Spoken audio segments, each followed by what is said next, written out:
All of you. Thank you, thank you, thank you. Welcome, everybody. My name's Dr. Lou Jensen, and this is the weekly gathering of the INE Network, Inspiration and Encouragement Network. We have been an entity now since 1983, and what we are is basically a cooperative of like-minded people working on their talents, trying to discover talent, first of all, develop that talent, and master something, master that talent, and then learn to share it. And those 4 steps from amateur to the master are a 7-step process that we've kind of developed to help a person know kind of how they're doing. And it's one thing to make something creative and artistic, and it's another thing to market it. And we have developed the Artistic Business Academy to try and help artistic people learn how to market themselves better. So welcome tonight. We appreciate you coming, and if you're over on YouTube and sitting in, that's where most people have to land. My shows are always full, and you can hear the chiming clock going off. We're right smack on time tonight. The process of trying to teach and encourage and help other people when they're working on their artistic efforts is something that I've tackled for a long time. And it's very hard to offer suggestions because sometimes things work and sometimes they don't work. And you kind of get blamed when you say, try it this way, and things don't work. And so a lot of coaches after time kind of give up, kind of back off. And our program seems to have a little more steam under it, definitely a lot more longevity. We've been around a long time. And the sides of getting somebody that's just getting started, and then we show them step by step how to progressively move their life into from an as-is world to something better, is what we're all about now. The cooperative association of like-minded people to help you climb the exact same mountain you want to climb by someone who's going that same direction is a very, very big plus in life. I happened to cross paths. I was a general dentist for years, and my brother and I both dentists, and I just hated going to work. I'm making plenty of money, but I had to hurt 30 people a day, and I got really, really, really tired of that. About halfway through my career, I stumbled on the idea of modifying the dental drill and turning it into a straight pen. We call it the power pen, the paragraving, P-A-R-A-G-R-A-V-I-N-G, paragraving power pen. And took me 8 years from idea to getting that done, and then a little longer to get it into the marketplace. And we launched the company in 1983 and have had a over 30-year success story now that's one of the better entrepreneurial efforts, I think. We have made every mistake you could possibly make in business and 5 times and still survive. So the idea of what's developed out of this is the database of like-minded end users that are trying to figure out, okay, what can I do and how can I do something similar. I start in January each year and have a series of courses that I teach. One is Aim Your Life, where we're trying to help you figure out a little bit more what maybe you ought to be doing with this concept. Another one was we just did a pricing series on trying to help artists figure out how to price their work better. Now this is a 5-part series called Upscale Marketing. And most artists don't ever think much about targeting their marketing efforts. They're just kind of all over the place. And if you spend your whole life trying to sell your work to your family and friends, you're never going to make enough to survive on. You have to be able to aim your artistic efforts at things that people want instead of things that people need at the higher end customer. It just doesn't seem to me it works any other way. So let me launch the show tonight. We'll kind of draw you all in, and we do a slide series tonight, and then we will fire up a laboratory session tomorrow night if you want to sit in. And what we're going to do there is kind of talk about what we present tonight and see if we can't get at something that makes some sense to you. There's been 2 other sessions that are already posted on YouTube of the shows I did the previous 2 weeks before, so you can go pick back up 1 and 2. And tonight is step 3. So when I try to help you see what I think I've learned in this 38 years, I hope you can sense the fact that every person out there on the planet's life is a little different than everyone else's. And so you have to work with your individual circumstances enough to actually be able to make it succeed for you. Someone's mic is open. Can you check your mics and make sure you're all shut down? Thank you. So going your own way is actually a good thing, not a bad thing. And the whole idea is to literally get yourself in a position where this year you aim your efforts rather than just throwing mud on the wall. You literally do what it takes to succeed. And I think that's the best policy possible.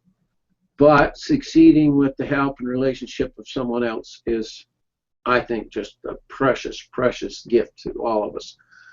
Those of us that have palled around here, some of them the show tonight have been together. We've been together over 20 years, and that's quite a thing to have a friendship that goes on down the road that long, and especially when it has the business kind of climate mixed into it. So as you consider your own circumstance, you definitely have the opportunity and the option to go at the marketplace alone, or you might consider getting involved with a group that actually will help you succeed. A couple of years ago, I've dreamed of building a studio for a long time, and a few years ago I designed it myself, built Soulworthy, every inch of it. I cut every board and put everything in place and built my own studio over a 2-year period. And just 1,000 square feet of paradise. And so what I try and get you to do is discover this. You want to discover your own strengths and your own abilities. So pick out a name, dedicate a spot in your life that is your studio. The beginning of the discovery of your own talent, the development of your talent, the mastery of something, and then come and spend time with us learning how to share it. I just can't tell you how great Soulworthy has been, because I dreamed about it for so long, and then I just finally leaned into it with everything I had. And this is where I sandblast now. It's got a 6-foot porch all the way around the outside of it. It's like a tea house, Japanese tea house kind of look. And I put a 6-foot porch all the way around the outside so I can sit anywhere. And I've got great big panel double door, French doors going out all the way around it, so I can open it up and cut and dust and do and build and play and have no problem with cleaning it up and taking care of everything when I get done. This is where I draw and paint. This is where I do my airbrushing. This is where I do my carving. I've had that roll-top desk in my life for a very, very long time, and what a great spot it has in my life. Then I had a slightly sloped ceiling, a slanted ceiling, and so it's my Sistine ceiling, and I put all my favorite things, hung them up on the ceiling, and put my family up there, and I've got a particular thing with Snow White going on all my life. Paragraphics. Having a good time is my job is the sign that I made for my business, and then I took it here and put it in the studio. And what was Paragraph to begin with became Paragraphics when we added sandblasting. If you don't know, we have engraving, sandblasting, and airbrushing programs. And so as we started to play with the development and the finishing of the studio, what started out as just a dream became a dream worth living for. And that's the part that keeps you going. You just have to have a strong enough dream in place that you don't give up on anything. I've been dreaming about Bonnie having this 62 Pontiac Cadillac or Bonneville convertible for years. I saw this car when I was 15 years old, and I said, you know what, one day I'm going to have one of those. And now I do have one of those. In fact, I got 2 of them. So when you play around with the dreaming side of things and you're trying to figure out how can I make make my life go in a direction of less work and more play. I just don't see how you can have a better dream than that. It really is the best part. And if you'll just realize that the best part of your life is still unwritten, there's a reason to go out and look for an opportunity for yourself. I have a lot of feelings for rainbows, and particularly double rainbows. When I saw this picture the first time, it just stopped my tracks. I kept thinking, can you imagine being a photographer, see this set up, and then have your camera and be in a position where you could actually knock this one down and have it in your life the rest of your life? I have played with this image ever since, because certain things really touch you, certain things really affect your thinking, and if you'll keep those in your life and start to run your passion like a business for a change, you're going to see some serious improvement in your life and your circumstances. So you may not be able to do a whole lot in just one small moment. There's always something vitally important that you can do and that you can keep going.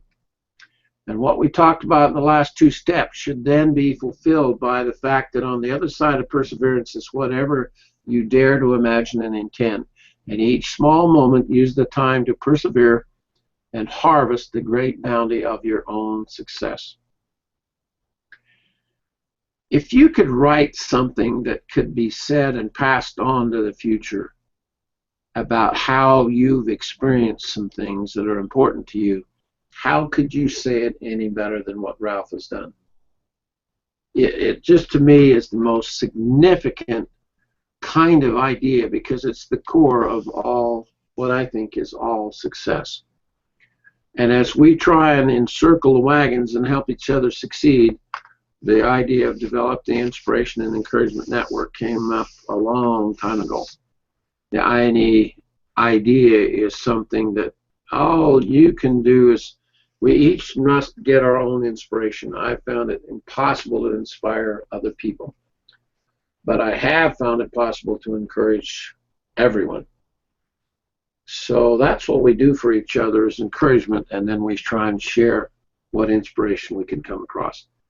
So we've started out with this session of who, what, where, when, why, and how, and tonight we're going to talk about part 3.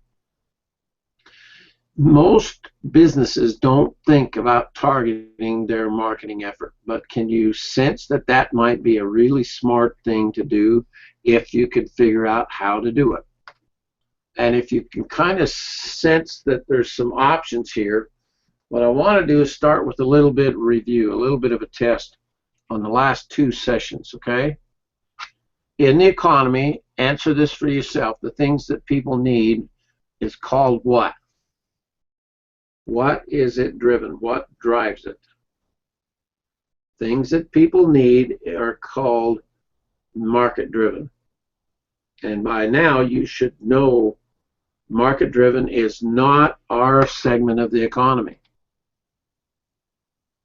It's driven by the market because people have to have it. That's things they have to have. They need those things, so they literally will go find those things out into the marketplace. So the 3 words in the market-driven economy that you don't ever want to forget, the first word is what? Market-driven is location, location, location. Every savvy old fart in business will tell you those 3 words, because if they're in the need world, you've got to realize that is just the whole half of the effectiveness of a business is its location. However, in the other world that we play with, the world that we deliver are market-driven and what? The want world is what?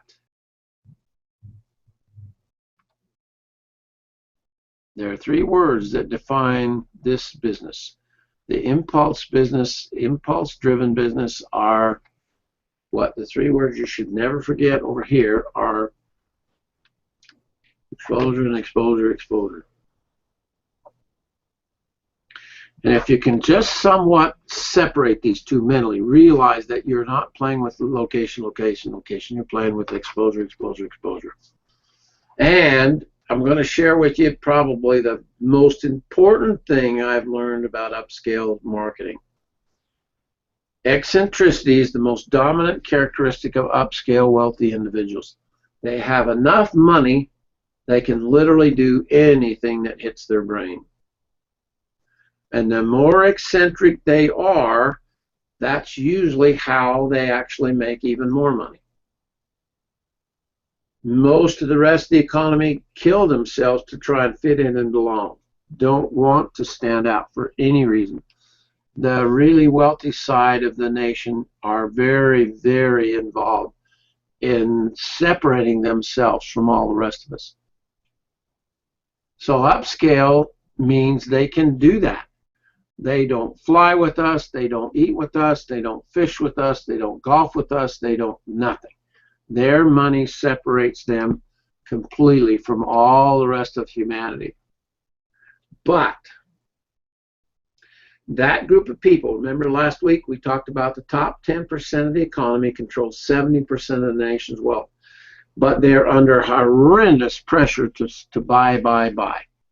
There's a few of us know that targeting that group is really, really responsive. It's the one place you have to learn how to do well at. They're very, very hard and harder to get to, period. They are really difficult. If marketing is fishing this crowd is just a task and a half. But when you start to see things like shop till you drop, and you begin to realize that these are the shopping kings and queens of the world. In Utah, we have a big deal every February. It's Park City's Sundance Film Festival. Robert Redford started this years ago to help budding artists begin, young filmmakers that didn't have a lot of resources, get visibility and exposure. But it's done so well over the years that it's the most festive time in the freaking world to be in Park City when the Sundance Film Festival is here. It just brings millions and millions of dollars of tourism into the state. It launches a lot of artists who would not have the chance otherwise. These are independent filmmakers who get a voice because of what Robert Redford has done for them.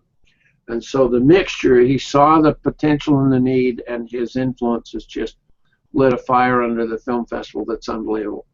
Sundance economic impact for a 1 week is $70 million. And you just got to know that, yeah, I think Utah's probably going to keep leaning into this little moneymaker. What do you think? So who's there? Just about everybody. And if you sense that, okay, that's what's happening here. And so anyone in the movie businesses, what are they doing when they're here? They're fishing. That's why they're here. They're trying to make the same upscale kind of contacts that you are. So and at any given time up there, you can walk up and down that street and you're going to bump into just about anybody. It's just really a happening thing anymore. And it's made Utah and the Sundance Film Festival really, really visible. So I get my hair cut this afternoon, and I was telling my lady that cuts my hair, I told her, I says, one good idea always leads to another good idea, which leads to another good idea. And those little ideas, sequentially followed up, will lead you to where the money is for you. And so if you can just pick up a concept or two tonight that would help you to kind of approach this year's business efforts a little differently. Not the wrong place, the right place at the wrong time. Not the wrong place at the wrong time. You want the right place at the right time. And it's really important that you study that and figure out, how can I make this really actually work for me? It's not too hard to see that there's an affluent page here, but how do I make that turn into something that might be able to work for me? In the want world, there are two huge factors that affect all small business selling efforts. The number one is it takes a person as many as 6 different interactions to finally decide to purchase anything. And that's generally true in every purchase made. Most don't make the decision on instant impact. You have got to build into your life a way to continue to work with that relationship. So you first meet someone, then you've got to tend that relationship to the point that it actually turns into a sale. If you go out the rest of your business life without realizing that this is probably the most significant thing that I've learned about business and marketing. It takes 6 of these interactions to usually get something to happen. The second one is also something that I live by. Walt Disney said that the wheels of business turn on the wheels of friendship. So what should be your major effort to begin with trying to sell an upscale person? Don't worry about trying to pick their pocket and get them to buy something, for hell's sakes. Work on the relationship first. Continue to realize that these 2 concepts are huge in the degree of success with the upscale person. And you want to make kind of a personal dedication tonight. You're going to spend the rest of your life learning what it's like for a person to be rich. And how is their human nature then different than ours because of their status and their power and their money. So after last session, make yourself that promise that you can and will become accomplished at trading your life and your living with the top half of the economy. And if you'll make yourself this promise tonight and then go after it with some vengeance, don't make this be your only 5-hour effort to try and figure this out this year. Go buy a couple of books on upscale marketing. Marketing to the Affluent is one of the most premier business books on the shelf. Don't stop. There's so much to learn here. And if you can increase the odds of catching a bigger fish, then studying what about Bob and what about Susan ought to be something that's quite important. So how to get out in front of your life, in front of the well-off crowd, and where are they? You got to know where they are if you're going to have any chance to turn it into any benefit for you personally. Okay? Fact of life and living, if you don't know much about their lifestyle, it's going to be very tough to trade with them. And you can't assume that you do. My major patron's monthly play allowance is about 80 grand a month to play on. And if you'd had that much money in your life for 40 years, how different do you think your thinking would be by now? You can't possibly identify with it. The average person cannot even imagine what it's like to have more money than they need and then move into the world of buying just what you really want. Okay? Where are they and where are they most often found? You got to be able to target it. So when you look at the art gallery business that sells just art, galleries dominate the marketing of art. And it's because they understand upscale marketing and the artist does not. Okay? So learning how to deal with art galleries, or at least to function in the marketplace in the same manner they do, is really a big deal. Because this is normally where most art is peddled. And it's aimed right at upscale customers every time. The art galleries usually dominate and control the art marketing efforts. But who owns the art galleries? Okay? Think about this a little bit. Who owns art galleries? Somebody well off or someone poor? That's kind of a dumb question, isn't it? You know, flat out. There's no other way around it. You walk up and down this city in Park City. It's the old silver mining town. The Kearns family used to own the big newspaper guy. What was he in San Francisco?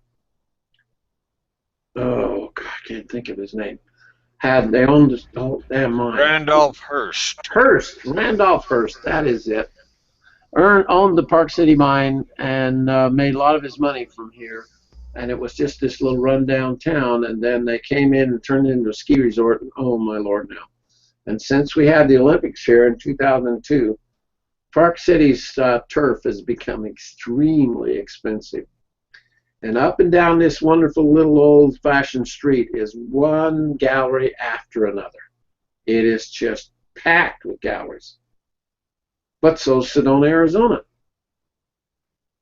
I flew down to Sedona to check out its property, and Jose and I went out and looked and see if I could find a place to retire to in Sedona, and we had so damn much fun going up there that day, didn't we, Jose?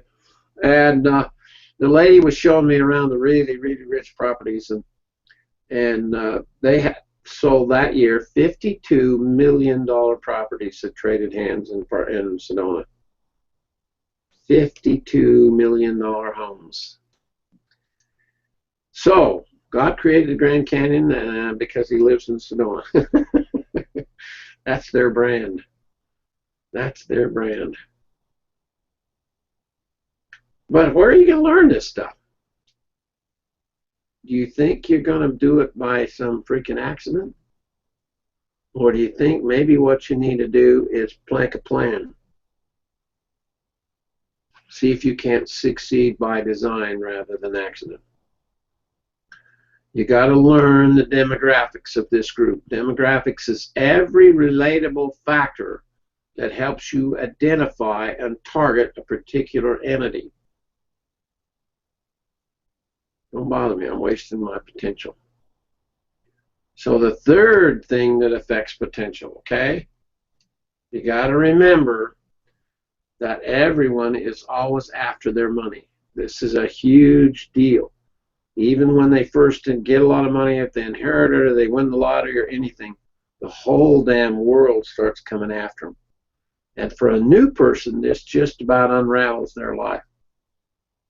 They get the money too fast, too much of it, and there's somebody out there who's going to relieve them of their fortune. I guarantee it. That's just part of the deal. But also their money separates them from us. And I'm not talking about just the doctors and dentists in the top half, and lawyers over the bottom half. This is the really wealthy in our country. And that 10% controls 70% of the nation's wealth. We must get the odds of successful catching of the bigger fish to your side of the pond. You can't possibly just throw your hook just anywhere and think that it's going to work. Part of Woody Searle's coaching and mentoring for me over the years is what I share with everyone now in the INE network, and it's the cards of the trading game. You've got to know what these cards are and when to play them. Because what he said, if you can't figure out how in business how to stack the deck in your favor, you shouldn't be in business. And almost every early new business person and artists who never succeed, they spend their whole life trying to just make things even. Keep it fair, keep it balanced. And I'm going, you can't trade that way. It slides to the other side of the demographics anyway. So learning how to stack the deck to me is a big deal. Never let the odds keep you from doing what you know in your heart you were meant to do, folks. Never let the odds keep you out of it. Now, the stuff I'm going to share with you tonight is top secret, okay? I'm going to tell you, but if I tell you, I got to kill you. All right. You got to get yourself in between the well-off folks and their thank yous. All right. You better stop broadcasting now. Okay. That's right. I forgot. It is a little bit public, isn't it? Upscale people have huge issues in their life. They've got problems and opportunities and things they're trying to accomplish as well. That part of their life is not much different. But they happen to have the money to be able to do something about the thank yous. And the second you start realizing that personal engraving, custom sandblasting, and airbrushing, this personalized and graphic effort on our part is what they will spend their money on. They will spend money on it. And in some cases, they're dealing with millions of dollars worth of business. So the idea of when Ken got a chance to do a bottle of wine for the largest law firm in Texas, and he engraved each bottle of wine. They bought the wine, and it was their thank you gift for Christmas that year. You got any idea how many bottles he did? how many clients they would have had. He worked from September to Christmas to get that job done. And there's people and opportunities all around you for that exact same thing. Because next year, come Christmas time, along in that August and September and November, October direction, period of time frame, people are starting to hunt for, okay, we got some serious clients here. We got to figure out something to do as a Christmas gift for them. Okay? So these are the 3 secret rules you never want to forget. When you're trying to trade with an upscale person, in the discussion and in the interaction, you had better make sure that it ends up being their decision. You can't talk a rich person into anything, folks. And the second they sense you're trying to do that, you're toast. You got to present it in such a way that it then becomes their idea. You see that? And there's just no way around this one, folks. The richer they are, the more difficult this becomes. Number 1 rule, all right? If you can understand, okay, they hate being hustled and lied to. You cannot mess with that. They'll literally embarrass and humiliate you right in front of the public if they sense you're trying to hustle them in any direction, in any case. Now, number 2 is spending must be an investment. It's the most interesting thing for me that everything I've traded over these years, and I've had some good deals, some good sized deals. They make up their mind if they can see it as an investment. I'm going to spend this money, but it's going to eventually make money. Now, whether it does or doesn't matter. It's just this mental position. They've got it. It's usually great favor in their life. They've got way less capable and money people around them trying to help them manage their money and their resources. So they've got to somehow be smarter. And they're usually not. And they know they're not. So what they're trying to do is talk themselves into spending the money on this Corvette or buying this piece of property because it's going to grow in value, or buying this new jet because now the jets are getting really expensive and they'll save money. It's always got to be positioned in such a way as it reminds them that they're making an investment.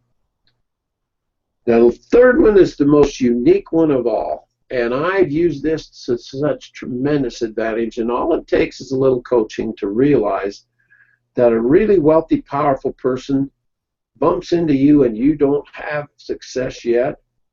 They can literally part the Red Sea for you. They can do it, and they will if they get the occasion. If they see they can help nudge your career along, somebody did it for them, and they will then in turn do it for you. I tell the story every year. We had a kid in the network who's making jewelry out of bone. And he was selling his jewelry, cut and polished jewelry, at the jewelry stores in Park City. And someone sent him, or he bought or got a hold of a moose antler, moose rack. And he did some real fancy patterns all through it, did a lot of carving on it. And he was walking down the street in Park City to go to the jewelry store, see if he could sell it and have them sell it for him. And on the street, this guy walked right up to him on the street and said, "God, Lord, that's a gorgeous thing." He said, "Are you selling this?" And he says, "Yeah." He said, "I made it. I'm selling it." Now, I'd been kind of chiding him about his prices because his pricing was always too low. And that's always a problem for all of us. And so I'd really been nudging him, and so instead of 10,000, the guy says, "How much?" And he says, 20. And the guy didn't even blink. 20 grand. Oh wow. Oh wow. He says, "I've got a friend that's here in Park City that's going to want this, but we can't meet him till tomorrow. So can you meet us here in front of the post office about noon tomorrow, and I'll come." And he says, "Do you want cash or check?" And the kid says, "Well, I think under the circumstances, I'd prefer to get cash." And he says, "Well, I'm not sure we can work that out, but he says, let's see what happens." So the next day, he's standing in front of the post office in Park City on the street with his moose antlers and thinking he's the dumbest kid on the planet. He says, "Nobody comes and does things. This is no way a business deal comes down." And all of a sudden, Bruce Willis walked up, and said, I'm the guy that wants to buy those antlers. He could have died. He absolutely came unhinged. Willis went nuts, just loved it. He says, come on, let me take you to dinner. We got to talk about this whole deal. This is just awesome. It's going to fit in my cabin up in Sun Valley perfectly. So they went to dinner, and while he was with dinner, he says, Mr. Willis, he says, I got to have you do one more favor for me. He says, my wife is never going to believe this. He says, I'm getting her on the cell phone. Would you please tell my wife that I'm actually having dinner with Bruce Willis and that he bought my moose antler? And so then Bruce Willis said, can I write you out a check? I don't want to have to go get the cash. And so you take a bit of a chance. You have to say to yourself, oh, crap, maybe I'm going to get had here.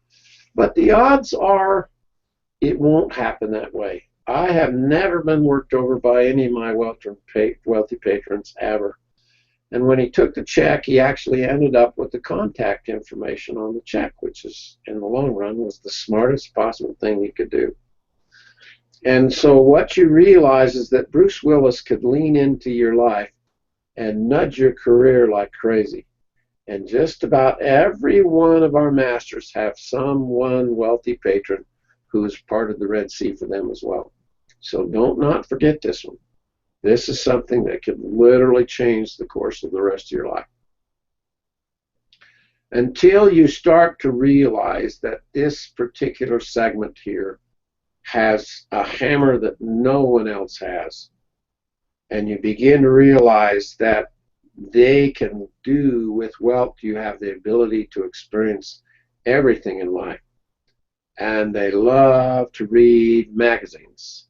Still, I know social media and streaming and everything else is wonderful, but this crowd loves to devour magazines. They're magazine crazy. And you go into these upscale communities, every one of them have a mouthpiece. And it's their local magazine, Upscale magazine, that is aimed right smack at this same crowd. So if you need exposure, then maybe what you ought to do is pay attention to this kind of a mouthpiece, because they do see this. And there's some really, really heavy hitters in each of these areas. So why target your efforts? What is it about targeting that makes it work? You've got to either hit it with a shotgun and try and deal with everybody around you in your life, or you can figure out where are the more well-off people and try and pull yourself in that direction. It's pretty easy to say, well, I think there's quite a lot of wealthy people at Sundance and Park City and Sun Valley and Jackson Hole, St. George, Las Vegas, Sedona. There's around you a culture of tourism for wealthy people. Every area of the country has the same thing going on. But we just don't realize that we can maybe find what's here and grow our situation to try and develop some power relationships that will actually improve our circumstances. Now, the first place to watch, a good place to begin here, is for opportunities that are a little bit subtle. What I do is I watch for opportunities like this. Now, this is a fun back giveaway, a fun money-making fundraiser, giving back this holiday season.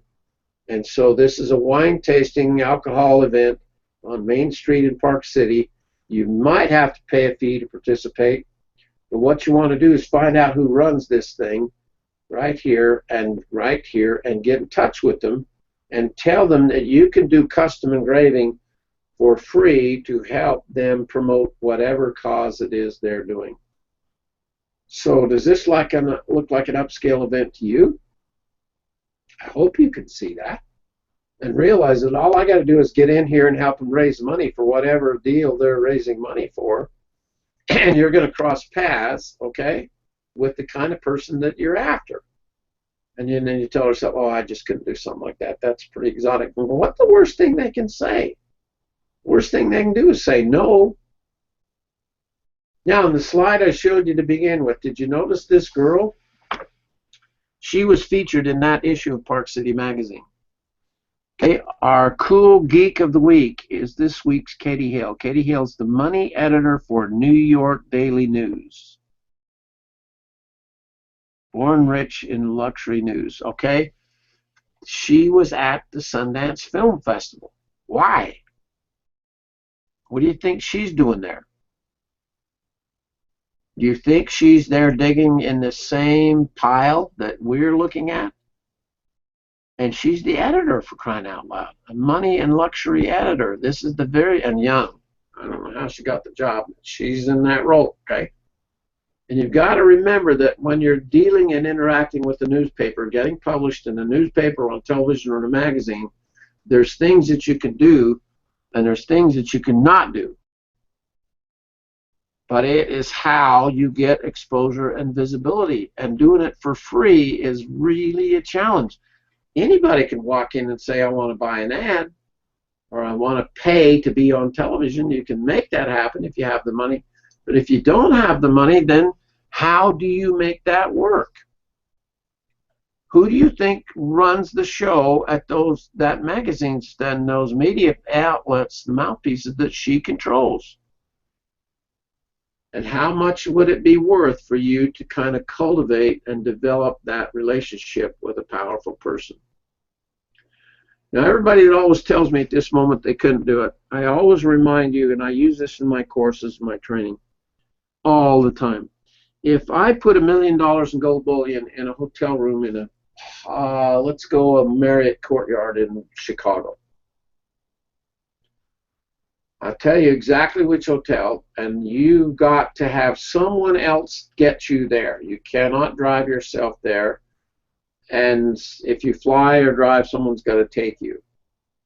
And when you get there, you have to figure out which hotel room it's in, and it's locked up really tight and serious. But if you can get in that room, that $1 million in gold is yours.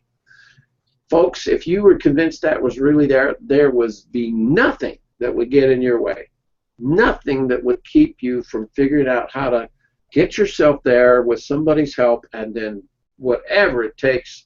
I can see a bulldozer going through the side of the building, for crying out loud. You're just not going to be dissuaded.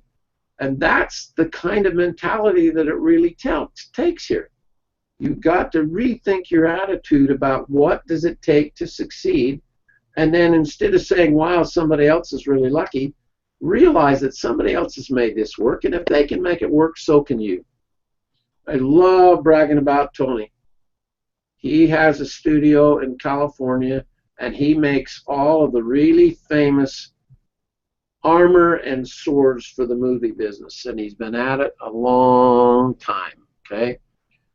Now, I've shown this picture every year since 2011.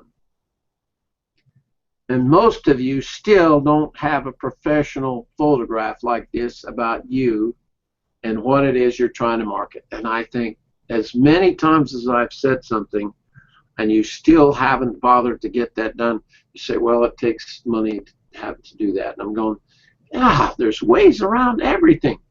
But you can't go into the marketplace and not have yourself presented well. This is exposure, folks. This is what I'm talking about. And if you could climb your career and your life up into this direction, he loves making swords and armor. It's his whole stupid life. But this was his big break. He made the Conan Barbarian sword. But he's made all the movie swords since then. This kid is so productive and prolific, it's just freaking scary. And he loves the drill because he can cut and carve and do things that's just traditionally really, really difficult to do. So how smart do you think it is to work for the Upscale patron and client? The price of what it takes to produce what he does is not nearly as touchy for the movie business as it would be for an individual. But look what he's done. Pirates of the Caribbean, the X-Men, Constantine, Into the Blue, Legend of Zorro, State of the Union, The Alamo, Blade, Hellboy, National Treasure, Spider-Man 2, Devil Dare, Haunted Mansion, Holes, Haunted. I mean, it just goes on and on. The Last Samurai, Master and Commander, Scorpion King, The Ring, Blade 2. These are all on his website. You want to go check them out. Star Trek. He even did his stuff for Star Trek. And Ocean's 11, I didn't remember that one. Good movie, by the way, both of them. Or was it 3? Highlander, Patriot. God, he's done them for all of them. Over and over and over and over. He's right smack in the middle of the entire movie industry. Now, the day I met him, we were at a knife making, the Southern California Knife Making Guild show. I was there demonstrating, and right at the end of the show, he came over and he says, Lou, he says, I got a paragraver. And he said, come, I want to show you what it does, what I did with it. And I said, okay. So we went over to his display, and he had this on display, the Captain Hook for the movie. It was under a big plastic, beautiful box, and all of the engraving was done with the drill because it will work on any angle, on any surface. It was all engraved around this part up here, too. And I said, Tony, for crying out loud, why didn't you come tell me earlier? I would have bragged and jumped up and down about that all weekend long. And he says, no, I did it on purpose. He says, I really don't want anybody to know. It's my secret weapon. Now, if Tony Swarton didn't make it, then Gil Hibben did. And Gil Hibben's from Manti, Utah originally, that same town I was born in. And Gil started making handmade knives because he'd rather make knives than breed and eat. And he lucked out and made the knife for Rambo, for the movies for Sylvester Stallone. And if Tony and Gil didn't make it, then Buster and Julie Werinsky in Richfield, Utah made it. There's a lot of knife makers in our neck of the woods around here.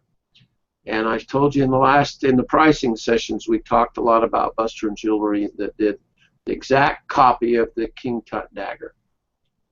Got $1 million for that one. And then they did the Queen of the Nile is also sold over $1 million now. So who could afford to play with all these knife makers? Is it their neighbor and friends, or do you think they know this game?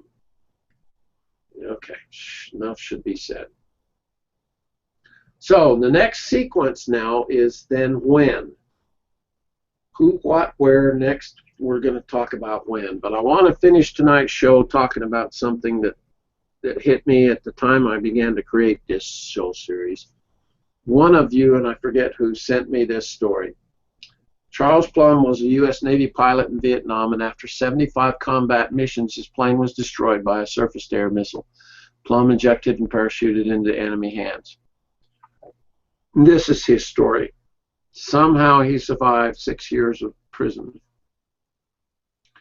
And he often lectures on how he survived. One day when Plum and his wife were sitting in a restaurant, a man at the other end of the table came up and said, "You're Plum. You flew jet fighters in Vietnam for the aircraft carrier Kitty Hawk. You were shot down." Plum said, "How in the world did you know that?" "Well, sir, I packed your parachute." Plum gasped in surprise and gratitude and pumped his hand, and he said, "I guess it worked." Plum assured him that it did. "If your chute hadn't worked, I wouldn't be here today." But all night long, Plum couldn't quit thinking about the fact that I kept wondering what he had looked like in a Navy uniform, that white hat, the bib. I kept wondering how many times I'd seen him and not ever said, "Good morning, how are you?" or anything back to him, because I was the fighter pilot and he was just the sailor. He kept thinking about it, the many hours the sailor had spent at a long wooden table in the bows of the ship, carefully weaving the shrouds and folding the silks of each chute, holding it in his hands each time. The fate of someone they don't even know.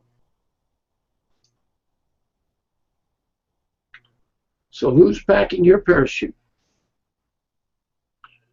Everyone has someone who provides what they need to make it through the day, and they also need many kinds of parachutes when his plane was shot down over enemy territory. He needed his physical parachute, his mental parachute, his emotional parachute, and his spiritual parachute.